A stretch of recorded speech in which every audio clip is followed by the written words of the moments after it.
Vande Mataram bill पर media के सवालों का जवाब देते हुए बीएचपी नेता विनोद बंसल ने कहा कि जिस प्रकार राष्ट्रीय ध्वज और राष्ट्रीय गान के अपमान के लिए सजा का प्रावधान है, उसी तरह वंदे मातरम के अपमान के लिए भी सजा का प्रावधान होगा।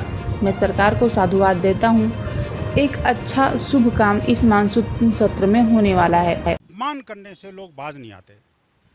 कैसा दुर्भाग्य है इस देश का। और फिर अपने आप को देशभक्त भी कहते हैं। वो ये भी कहते हैं कि हमने देश को आज़ाद किया, हमें संविधान से ये मिलता है, संविधान ने ये मिलता है, और उसी संविधान की बात नहीं मानते।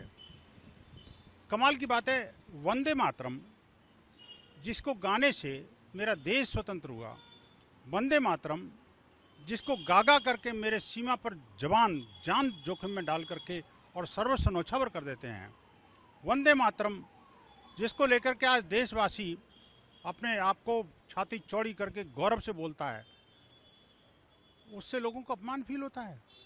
वो उसका भी अपमान कर सकते हैं। ये सिर्फ भारत में ही हो सकता है और कहीं नहीं हो सकता।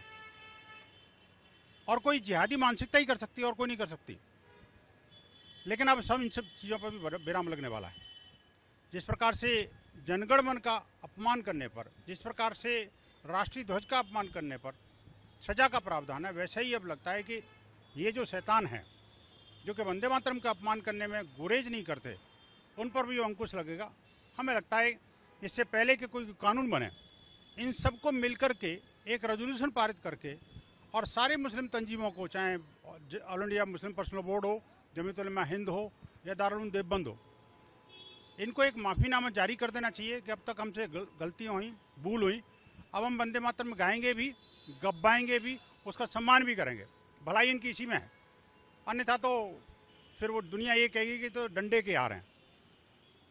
मैं साधुवाद देता हूं सरकार को कि कम से कम एक अच्छा, एक शुभ कार्य इस मानसून सत्र में होने वाला है। बहुत बहुत धन्यवाद।